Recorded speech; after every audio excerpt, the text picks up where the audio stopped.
ایک نوجوان اسلام لا چکا ہے، ابھی اسلام لایا، مسلمان ہوا ہے، اور دوسرے ہی دن آ کر کہہ رہا ہے اے اللہ کے رسول مجھے اجازت دیجئے کہ میں زنا کروں. لیجئے، مسجد نبوی میں بیٹھا ہے اور کیا کہہ رہا ہے؟ مجھے اجازت دے دیجئے، ایک لڑکی سے میری دوستی ہے، میں اس کے ساتھ زنا کرنا چاہتا ہوں.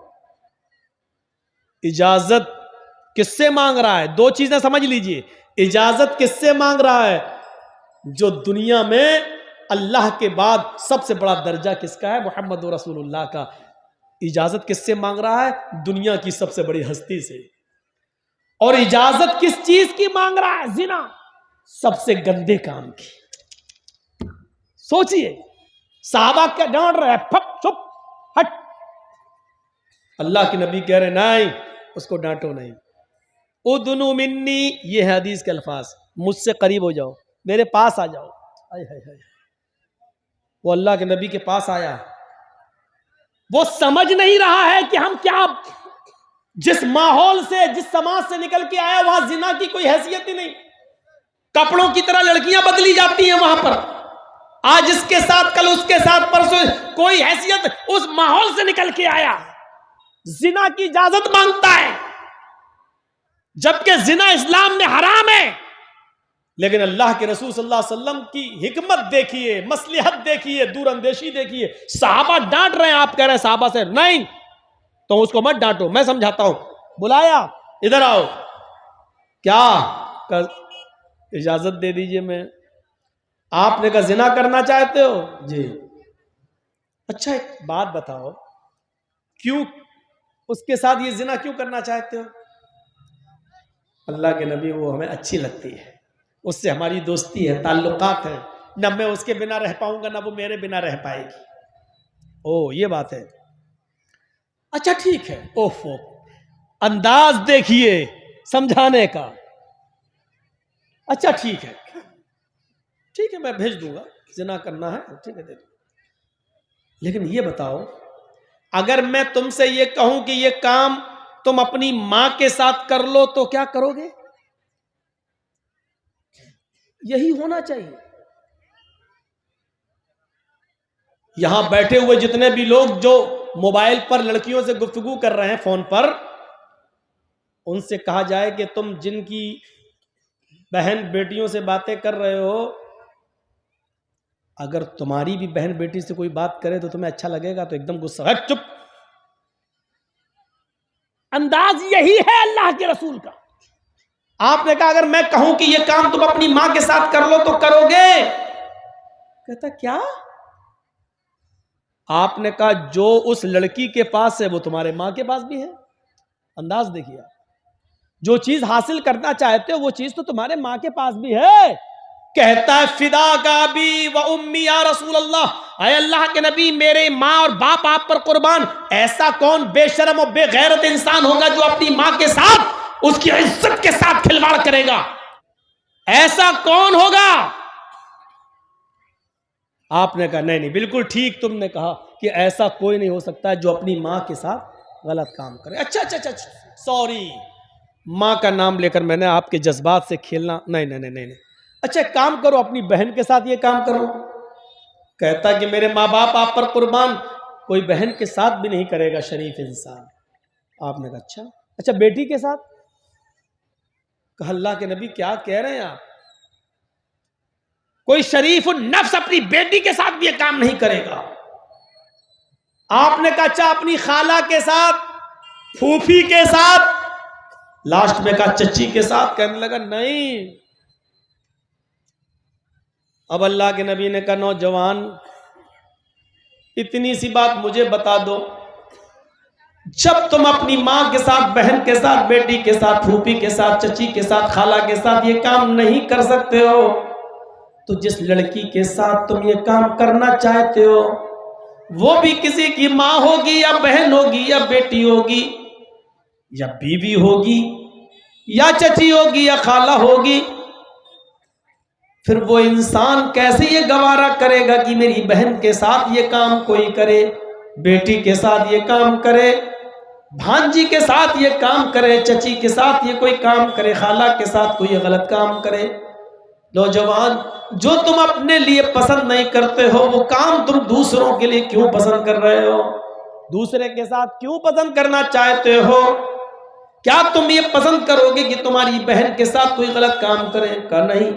کیا تم یہ پسند کرو گے تمہاری بیٹی کے ساتھ کوئی غلط کام کرے؟ کہا نہیں. کہا وہ بھی کسی کی بہن بیٹی ہے. اتنا کہنا تھا، اس نوجوان کا کے اندر زنا کا جنون نکل جاتا ہے اور کہتا کہ میرے لیے دعا کیجئے، اللہ تعالیٰ مجھے زناکاری سے بچائے، محفوظ فرمائے.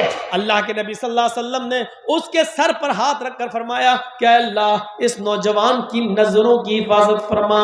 اس نوجوان کا بیان ہے کہ اللہ کے نبی صلی اللہ علیہ وسلم نے صرف یہ کہا تھا کہ اللہ اس نوجوان کی نظروں کی حفاظت فرما. اللہ تعالیٰ نے زنا تو چھوڑو، اس دن کی تاریخ سے اس دعا کا اثر یہ ہوا کہ میں نے اس دن کی ڈیٹ سے اس دن کی تاریخ سے کسی بھی حرام چیز کو نہیں دیکھا. اب آپ بتائیے کہ آپ اس کو کہہ دیتے اے زنا کی اجازت مار تو کیا ہوتا؟ ڈانٹ رہے ہیں پھر جاؤں گا زنا، تو وہ زنا نہیں چھوڑ پاتا. حکمت دیکھیے، دور اندیشی دیکھیے اور عقل مندی دیکھیے. شریعت نے کبھی نہیں کہا کہ عقل مندی چھوڑیے. کبھی کبھی عقل مندی اس بات کے لیے مجبور کر دیتی ہے کہ ایسا کرو. ایک نوجوان، ایک بدوی دیہاتی آیا اور مسجد نبوی میں آ کر بیچوں بیچ میں پیشاب کرنے لگا. اللہ کے رسول وہاں بیٹھے ہیں، صحابہ کرام کے ارد گرد، اور وہ پیشاب کرنے لگا. آپ کی مسجد میں کوئی پیشاب کر دے، مسجد تو چھوڑو، مسجد کے باہر بھی کوئی پیشاب کرے تو آپ اس کو لاٹھی ڈنڈے لے کے دوڑنے لگیں گے. صحابہ کرام نے دیکھا ایک دیہاتی مسجد میں پیشاب کر رہا، وہ بھی ایک بیچوں بیچ میں، وہ اٹھے مارنے کے لیے. آپ نے کہا نہیں، کہ پیشاب کر رہا. آپ نے کہا کر لینے دو. کہ اللہ کے نبی مسجد ناپاک ہو جائے گی. آپ نے کہا ہو جانے دو، تم ادھر آؤ، کر لینے دو. اس نے دیکھا ہے ماننے تو نہیں آ رہا، کرتا جا رہا ہے. اب وہ کر رہا ہے. اچھا یہ بتائیے اگر اسی کنڈیشن میں اس کو دوڑا دیا جاتا تو کیا ہوتا؟ پیشاب رکتا تو ہے نہیں. اب وہ جب کرنے ہی لگا اسی حال میں اب اس کو بھگایا جاتا تو کیا ہوتا؟ کر رہا، پھر ادھر ٹپکا، پھر بھاگا ادھر ٹپکا، پھر بھاگا ادھر گرا. تو ابھی تو ایک حصہ ناپاک ہو رہا ہے، پھر کتنے حصے ناپاک ہوتے ہیں، کتنی جگہ پیشاب گرتا اس کا. تو آپ نے کہا نہیں کر لینے دو. کر لیا. اب وہ کر لیا تو ڈر رہا کہ اب کیا ہوگا، اڑ نہیں رہا. آپ نے کہا پیشاب کر کے ادھر آؤ. وہ اللہ کے نبی کے پاس آیا. آپ نے کہا بیٹھو. وہ بیٹھ گیا. آپ نے اسی کی آنکھوں کے سامنے صحابی کو جو مارنے کے لیے دوڑ رہے تھے اس سے کہا پانی کا ایک ڈول بالٹی لے کر جہاں اس نے پیشاب کیا وہاں ڈال کر اس کو دھل دو. اب سوچو ہم جس کو مارنے جا رہے اور ہم سے کہا جائے دھل دو تو کیا ہوگا؟ ہم ہی اس کو مارنا چاہتے ہیں اور ہم سے ہی کہا جائے اس کا پیشاب دھلو تو غصہ آئے گا. لیکن صحابہ کرام کو غصہ نہیں تھا. کیوں؟ کیونکہ اب وہ اس لیے نہیں دھل رہے ہیں کہ وہ اس کو مارنا چاہتے تھے، اس لیے دھل رہے کیونکہ جناب محمد رسول اللہ کا حکم ہے. یہ سوچ تھی ان کی. اچھا آپ کا اس کا پیشاب دھو رہے ہیں، دل میں چاہے جو بھی ہو لیکن حکم ہے نبی کا، دھو رہے ہیں. اور جب وہ دھل چکے اس کا پیشاب تو اللہ کے رسول اس دیہاتی سے کہہ رہے ہیں سنو یہ مسجد ہے، یہ اللہ کا گھر ہے، یہاں 5 وقت کی نماز پڑھی جاتی ہے، قرآن کی تلاوت ہوتی ہے، ذکر و اذکار ہوتا ہے.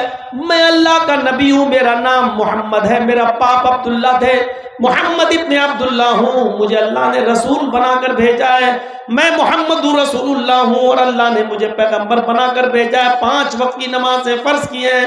یہ اللہ کا یہ نہیں کہہ رہے ہیں تم ایمان لاؤ. آپ نے توحید کی دعوت دے دی، رسالت کی دعوت دے دی، میں اللہ نے مجھے پیغمبر بنا کر بھیجا، 5 وقت کی نمازیں فرض کی گئی ہیں، یہاں نماز ہوتی ہے، اللہ کا ذکر ہوتا ہے.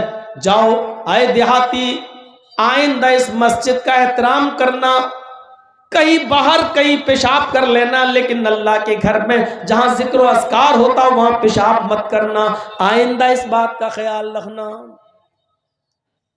اس نے اللہ کے نبی کی شکل آج پہلی بار دیکھی ہے قریب سے. ابھی تک سنتا تھا جادوگر ہے، یہ ہے، وہ ہے. وہ پلٹتا جا رہا ہے، مسجد سے رخصت ہوتا ہے، لیکن بار بار پیچھے پلٹ کر دیکھتا بھی جاتا ہے، دیکھتا جا رہا ہے، آگے بڑھتا جا رہا ہے. پھر وہ اپنی قوم کے اندر گیا، سماج میں گیا اور کہنے لگا، آئے میری قوم کے لوگوں، آئے میرے سماج کے لوگوں، آئے میری قوم کے لوگوں، آج میں نے محمد رسول اللہ کو اپنی آنکھوں سے دیکھا ہے. تم تو کہتے تھے وہ جادوگر ہے، تم تو کہتے تھے کہ وہ صابی ہے، تم تو کہتے تھے کہ وہ بددین ہے، تم تو کہتے تھے کہ وہ ایسا ویسا ہے. اللہ کی قسم تم جھوٹ بولتے تھے اس نبی کے بارے میں. نہ وہ جادوگر ہے، نہ وہ صابی ہے، نہ وہ بددین ہے. ما شتمنی وما قہرنی وما غضبنی، وہ ایسا ہے اس کی مسجد میں میں نے پیشاب کر دیا، اس کے باوجود نہ تو اس نے مجھے گالی دی ہے، ما شتمنی، نہ اس نے مجھے گالی دی ہے، وما قہرنی، نہ وہ میرے اوپر غصہ ہوا ہے، نہ اس نے مجھے ڈانٹا ہے، جھڑکا ہے، وما غضبنی، اور نہ ہی اس نے غیظ و غضب غصہ مجھے دکھایا ہے. لوگو تم جھوٹے ہو، میں اسی کے پاس جاتا ہوں اور اپنا رشتہ اس سے جوڑتا ہوں. پھر وہ لوٹ کر آتا ہے اور اسی مسجد نبوی میں آ کر اللہ کے نبی سے کہتا، ہاتھ یدک ابایک علی الاسلام، اپنا ہاتھ بڑھائیے، میں آپ کے ہاتھ پر ہاتھ رکھ کر اسلام قبول کرنا چاہتا ہوں. اور اس نے کلمہ پڑھا اور اسلام قبول کر لیا. اشہد ان لا الہ الا اللہ و اشہد ان محمدا عبدہ ورسولہ. مسجد میں پیشاب کرنے والے کو ڈانٹا نہیں، پھٹکارا نہیں، بھگایا نہیں، بلکہ پورے اطمینان کے ساتھ، سکون کے ساتھ اس کو پیشاب کرنے کی پرمیشن دی. پرمیشن دینے کے بعد بھی اس سے اس کی گندگی نہیں دھلوائی، بلکہ صحابہ سے کہا اپنا اخلاق دکھلاؤ، اپنا کردار دکھلاؤ. صحابہ نے اپنے ہاتھ سے اس کی گندگی صاف کر دی. یاد رکھنا، اسلام مولانا جرجیز کی 3 گھنٹے کی تقریر سے نہیں پھیلا، اسلام لمبی چوڑی تقریروں سے نہیں پھیلا، اسلام لمبی چوڑی کتابیں لکھنے سے نہیں پھیلا، اسلام معجزوں سے بھی نہیں پھیلا. اللہ کی قسم، نبی کے آنکھوں کے سامنے نبی کے معجزے دیکھنے کے بعد بھی لوگ اسلام نہیں لائے، چمتکار دیکھنے کے بعد بھی اسلام نہیں پھیلا.